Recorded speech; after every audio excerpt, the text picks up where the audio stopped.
I am going back to my old stomping grounds today. I'm spending the day in the Salt Lake shop, and that's because we just hired a guy to work in our Provo store part-time, and I need to start getting him trained. So I'm going to be there today, and then on Wednesday, and getting him all kind of squared away and set up. But since he's brand new, I don't think I'm going to be filming today while I'm training. One, because I don't think he necessarily needs to be on here, even if he wants to. And then two, because it can be a bit distracting to be filming while I get him trained. So I'm going in a little bit early so I can set up, because I want to talk to you guys about something based on a meme that I've been seeing going around, and I want to tell you what I think and then get your thoughts on it in the questions down below once we're done. Okay, bye guys, love you.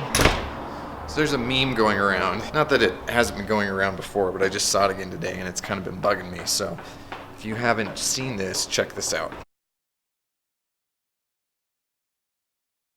Don't get me wrong, I think it's pretty dang accurate, and I think that that's exactly how we're going to be looking at a lot of the styles today when we get 20 or 30 years down the road. So there's definitely some accuracy to this thing. But it's not the accuracy that bothers me. It's the fact that it's said and implied so smugly, like, haha, look at these idiots thinking that they're looking so cool. They're going to look so dumb in 20 years when they look back on these pictures. And basically what it's being done is used as a way to justify a lot of guys' mediocrity, because the kind of guys who I see sharing that meme are not well-dressed guys who try to do something that's tasteful and timeless and stylish. They just use this as a way to say, only fashion idiots care about the way they dress, and so I'm going to do better and be more manly and blah, blah, blah, and just not care at all, because otherwise I'm going to end up looking like an idiot like this. Don't you absolutely hate it when you get halfway to work and then realize that you forgot your keys? Got it. What's so irritating about smugness is it's always presented as coming from a position of strength. It's this derision, this looking down your nose at something, but smugness really is an attitude that stems from weakness, because it's cowardice. Because sure, what these guys are wearing and the way that they're growing their beards and cutting their hair, I don't like some of this stuff. I like some of the other stuff. I certainly don't like anything from the 80s. I mean, objectively, everything in that picture is bad, but what these guys are doing is they're engaging in social risk. They're willing to take a chance, and that's what happens when you're the first one or an early adopter of a trend, is you're taking a chance that most guys aren't willing to take. There's social risk in that, and believe it or not, that's actually a masculine thing. That's part of the tactical virtue of courage. And so this idea of cowardly staying mediocre and then looking down your nose at guys who are willing to engage in social risk, that's smugness. That is so irritating. On top of the smugness, hold on.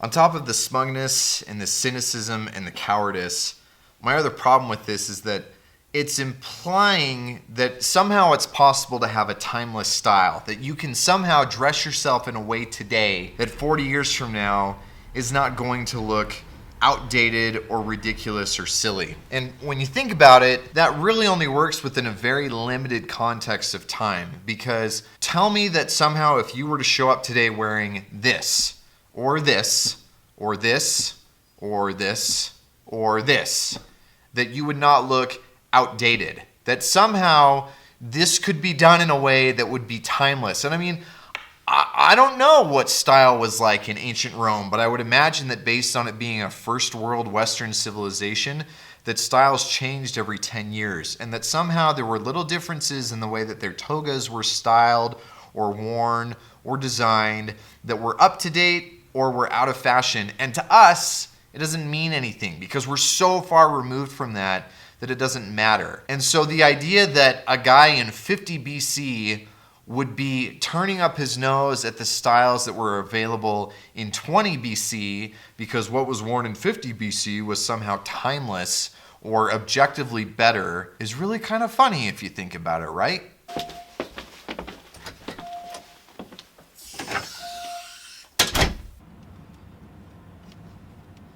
It has not been my day with keys. How do I lose my car keys in the amount of time it takes me to hang my jackets up and get my bag out? This is ridiculous. Aha! Got him! Got him!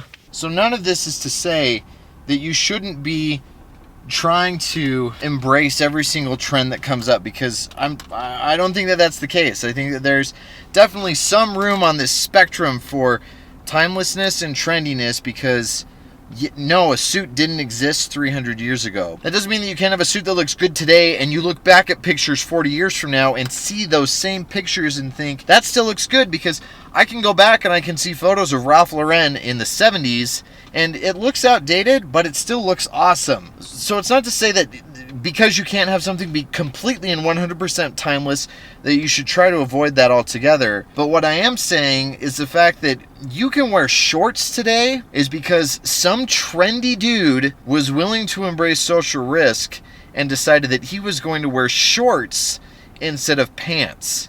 And so don't belittle or deride the guys who are willing to take those chances, because you reap the benefits from them. Otherwise, you would still be wearing furs or loincloths or togas. Program. ISIS said we're going to use the...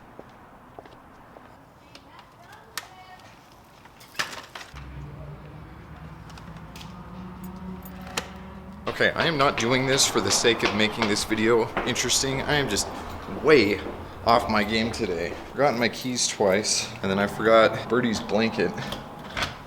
What is wrong with me? And ultimately, that is why I tell you guys to pay attention to these other things. Pay attention to your archetype, pay attention to your tribe, pay attention to your own personal tastes, because somebody at some point did that and decided that what you're wearing today is going to be acceptable apparel, when the guys prior to him were thinking that that was inappropriate for him to be wearing it. Somebody took that chance and made that cool, and you're just riding off that inertia. And I'm not saying that's a bad thing, because that's what I'm doing today. I'm not the one who decided that a chambray shirt was acceptable clothing. Some other guy did that, and I'm taking advantage of it. I won! And whether you decide that you're going to put that much thought and effort into it or not is up to you. But either way, don't be smug and don't ridicule or deride the guys who've decided that they're going to do that, because you are taking advantage of their willingness to do so.